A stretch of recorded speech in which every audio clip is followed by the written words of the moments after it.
Cori Murray, and welcome to the Half Hour With series.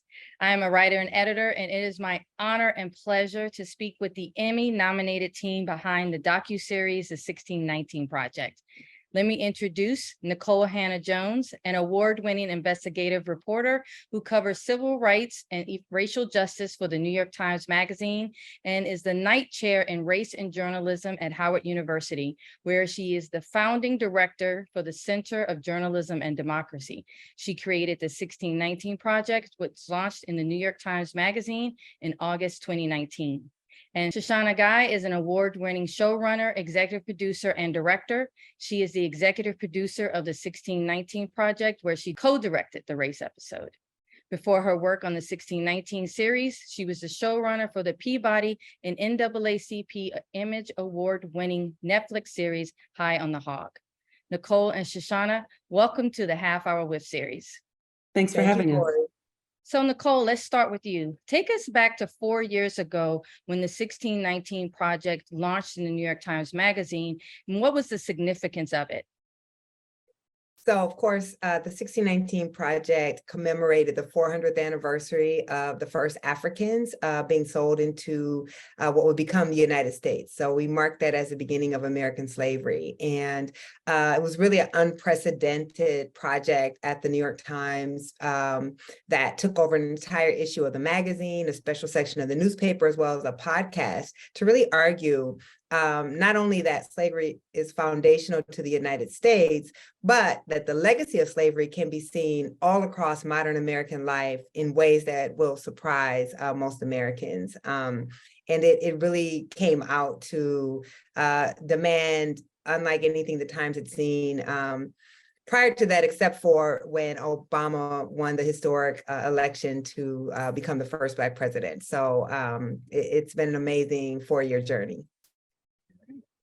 Let's watch the trailer of the 1619 Project. They say our people were born on the water. The very first enslaved Africans were brought here over 400 years ago. Since then, no part of America's story has been untouched by the legacy of slavery. This is the 1619 Project. The New York Times 1619 Project. My father, he always flew a flag in our front yard. One thing about Dad, he was patriotic. He was a part of that United States Army. They served their country, but hey, you serve your country don't mean your country gonna serve you. The truth is, Black Americans have always been foundational to the idea of American freedom. Democracy is a fight. It will always be a fight. You are calling for reparations. What is the total that would be owed? $14 trillion. That's a big number. Yeah. Big debt, though. It is a big debt.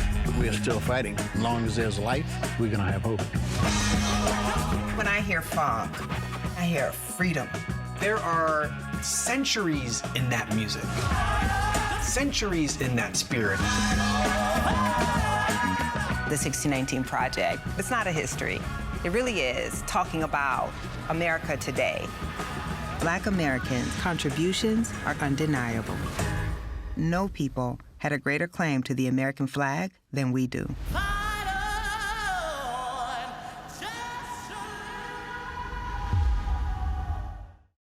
Wow, that still moves me. Woo. I know, it's been so long since I've watched that. I know, me too. I'm like, oh, it's still. You have earned 3 Emmy nominations, including Outstanding Nonfiction Series. As a creator and executive producer, you know, you're a print journalist, so I know you get it on the page. Did you ever see that this could live outside of the page, like off of it? No, when I pitched the project 4 years ago, it didn't even enter my mind that one day this would become a documentary series. I really don't see story in that way. So it's just been such a surprising and fulfilling journey to be able to bring it to this democratizing medium and to find out different ways to keep telling these stories. But no, not my wildest dreams, and certainly not it wasn't even a dream at all that I would one day be nominated with this amazing team for an Emmy. So Shoshana, what was your entry point to the 1619 project? Well, I'll just piggyback off of what Nikole just said, which is I do remember 4 years ago, or when the podcast came out, riding my bike. I love to cycle, and listening to the podcast and being so moved by it that I had to actually stop my bike. And I was really in tears. And I just couldn't have imagined in that moment that I'd be sitting here today having had the honor of contributing to this project. So for me, it's just really been so wonderful. And I had worked with Roger Ross Williams, who owns One Story Up Productions. We had done High on the Hog together, and we collaborated on that project. And so when he called, I obviously sat down with Nikole and interviewed with her, and it just seemed like I had the right pieces to be able to run this show. I am a trained journalist. I had worked at NBC News for many years, over a decade. So I had that journalistic approach to my show running, which is a bit of a rare skill set. And then Nikole and I just connected, funnily enough, Nikole born and raised in Waterloo, Iowa. And in fact, my great grandparents are buried there. My father was born there. My grandmother was born there. So it just felt like, come on, we have to work on this project together. Our people are from the same region of the country. To state the obvious, it is rare to meet other Black people with roots in Waterloo, right? It's not Brooklyn, it's Waterloo. So yeah, that was kind of an ancestral connection, I think. No, but I can imagine. So I'm sure that made the process more beautiful. But as you're both, trained, have expertise in different mediums, talk about the collaborative process and bringing this project together for Hulu. How did you make it ready for the screen?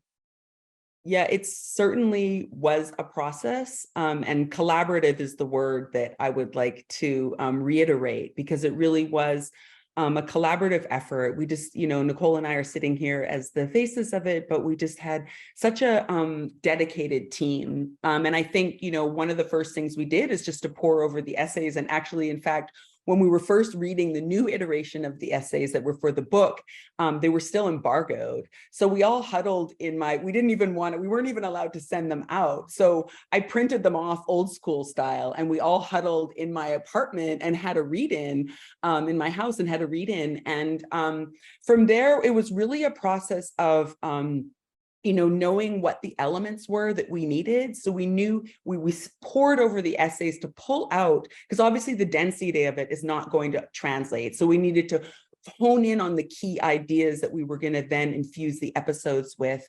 And then it was, digging into the narrative, finding everyday Americans who reflected these experiences and who illustrated the connection to the legacy of slavery, and, really digging into Nikole's, using Nikole's personal story, because I think that's one of the things in the podcast that really resonated with people, which is she was so accessible, she was so warm, she was so vulnerable and honest. Her personal experience was really something that we knew we wanted to draw on, because it was something that I think that audience could really relate to. And her experience with her family is really illustrates the wider experience that Black Americans have. So knowing that those were all the pieces that we needed, we set about on a close to 2-year journey in bringing it all together to create the series.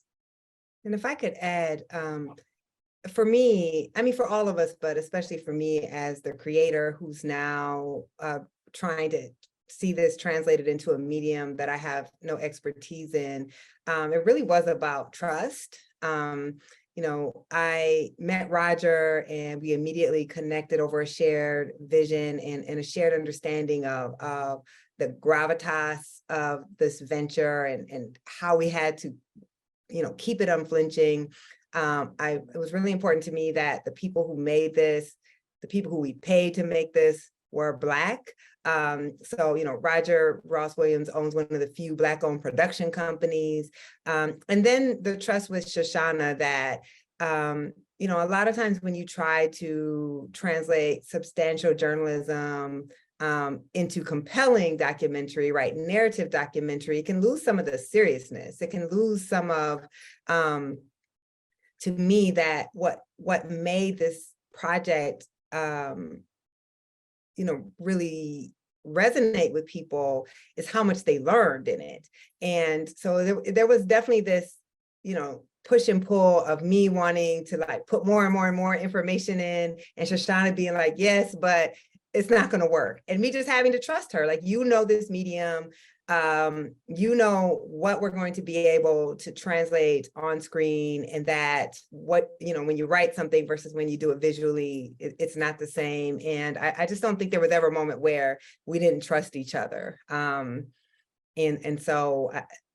that was ultimately how we were able to do this translation, is with that trust. And I want to dive a little deeper into that, because Shoshana, I was listening to an interview with you, and you, like Nikole says, like, Black creatives and Black people need to tell this story, but you even took it a step further with Black editors, videographers, directors, like, you even, I think, said there was a bit of a challenge, I think it was with designers, graphic designers, and doing the look. So for you, why was it important to really try as you could to have an all Black production team? Yeah, I mean, we have to tell our own stories. And I think that becomes particularly important when it comes to nuances. It's just a very subtle thing in some ways, but the way that things come across, the way that the team took care of people, that's a very important to me, that we, and I know important to Nikole as well, that we really took care of people. People give us their stories, and they're very precious things, and you have to take care. There's a lot of integrity that comes and responsibility that comes with telling people's stories. And so, in my opinion, Black stories are best told by Black people, because we understand our experience best, and we understand what those nuances are, and we understand how to take care of each other. So that was just a non-starter. It just had to be. Yeah, and I just want to, I think it's important to say, as a creator, you can demand that happens. This was the conversation that was had from the very beginning, when we were deciding who we were going to partner with, that I want a Black director, we need a Black production team, that we get so few opportunities to do big, well-resourced documentary work, that to me, there's no excuse when you have that ability not to be trying to uplift Black creators, Black producers, Black DPs, and it can be done, right? So that just really was like, we weren't pretending otherwise. We were explicit, and sometimes it took longer, as you alluded to, when we were, looking for graphics people. Sometimes it's not the easiest thing to do. But how on earth were we going to make a documentary series about the legacy of slavery and then replicate the inequalities in the industry that are a legacy of slavery? We just weren't going to do that. And I hope other creators understand that you do have the power to command that is how it's going to be on work like this. And the talent is out there. We've been lied to when they say that, like, oh, there just aren't, like, we're out here. 100%. As they say, we out here. So speaking about the legacy of slavery, let's take a look at the democracy episode from the 1619 Project.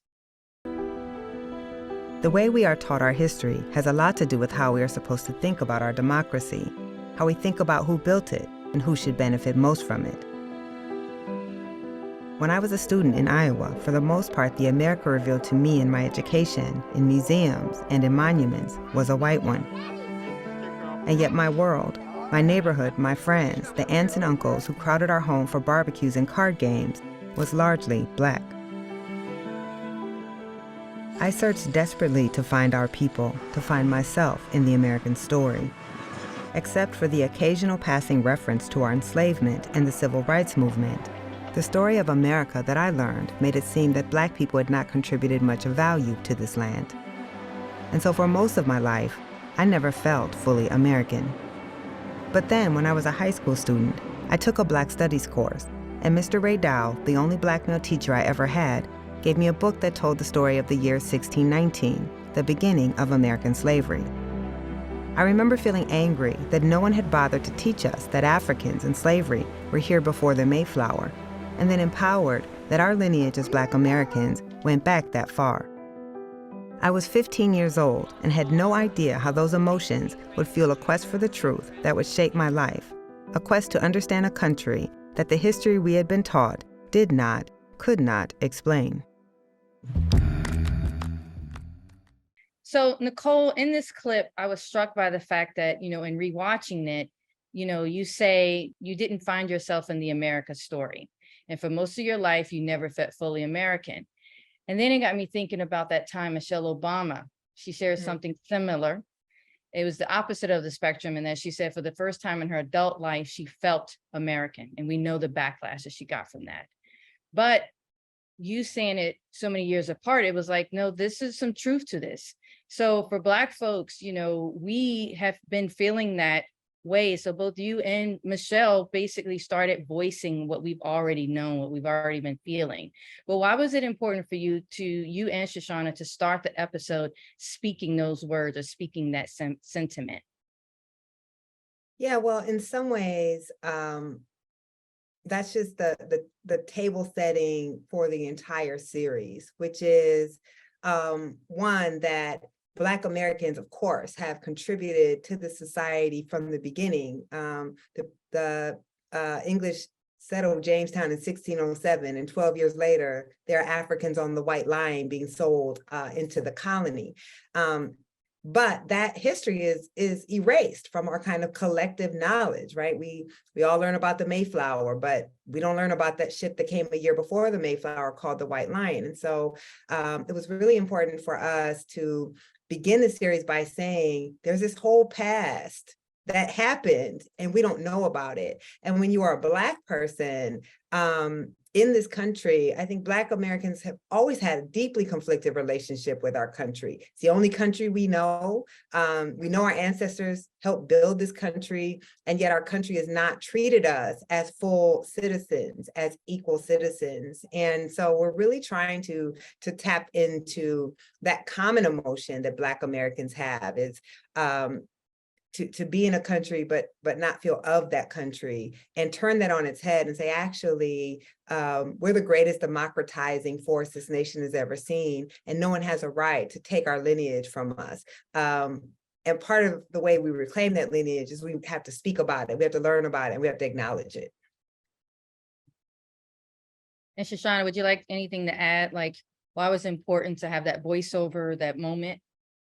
Yeah, I mean, we really felt like we knew that, when in looking at the body of work in the book and deciding which essays we were going to turn into episodes, that one just was front and center. It really had to be the beginning of the conversation. It's an essay that's obviously written by Nikole, but also just in terms of the foundation of the country and the way that we think about ourselves as a country. Really, there was no better place to start than examining democracy and the way that Black Americans have contributed to that democracy. Also, just quickly, I think, what we're trying to do, so that opening is actually from the preface of the book, right? And what we're trying to do there is tell you, this is a story you think you know, but you don't. And signal to you, because of course people are like, oh, we know about slavery, we know about that, but you actually don't. And we're just trying to let you know from the beginning that you're going to learn the story of America that you have not learned before. No, that's very true. Thank you. Shoshana, for the race episode, which you co-directed, you both pulled from the essay by Dorothy Roberts. Talk about shaping that essay for screen, especially the inclusion of Chrissy Staples' story and historian Dana Barry's work at the Butler Plantation in Georgia. Yeah, that was a really challenging episode to translate. I mean, I think, first of all of us really, felt it's very emotional work, very rooted in a lot of pain. And so the question really was, how do we, in what way are we going to translate this? Because unfortunately, for Black women, we've been so discarded throughout history that there really weren't, when you're looking at our experience, there isn't a lot of study and a lot of tangible data, for lack of a better word, that we could really like sink our teeth into as an anchoring point and a starting point. But there is a lot of study that's now been done on the infant mortality rates and maternal mortality rates. So we really knew that that was something that we could wrap our arms around, something that is very true, something that is empirical in nature. And that there really is no, as we prove, it really doesn't matter, how much money you make. This is an experience that Black women have across the economic spectrum. And so then we set about really trying to find that story and put it in place. But it took us a long time to figure out that that was the lens that we were going to examine it through, because it could have gone a myriad of different ways. So once we were in the tent through that story, we then set about trying to connect the pieces. Okay. So I have to say, in rewatching that episode, as a Black woman, it hit differently this time because, Nikole, as you hinted at, well, as you're saying, there were things I thought I knew that I didn't know, the sexual abuse of Black women's bodies. As you both were going about researching and interviewing and filming, the layers of truth seemed to be unbearable. And I know, Nikole, especially for you, you didn't want to use the term breeding. You were having difficulty a bit. What was it? Did you guys expect to have such an emotional connection to this, the race episode, but also to the other work as you were unearthing new stories about our history here? Yeah, I mean, the entire journey of the 1619 Project has been emotional. I mean, this, as much as we try to celebrate Black resistance and resilience, it is a devastating history. And when we first produced the print project, everybody who worked on it cried. I can't tell you how many times you actually shed tear at all of the barbarism that our people have suffered. And for all of us, the women, especially who worked on the race episode, having to be immersed in the sexual trauma that we haven't wanted to speak about. Black women were not just laboring in cotton fields, right? They were being forced to do the other labor, which is recreating slavery through their wombs, right? Through their forced reproduction. It was hard. And then to be on the breeding farm where this was happening, and having to speak those words and having to really just think about what that means and why Black people have the very complexions that we have, which we all know, but we're not really, I think because of trauma, we can't spend a lot of time thinking about how that happened.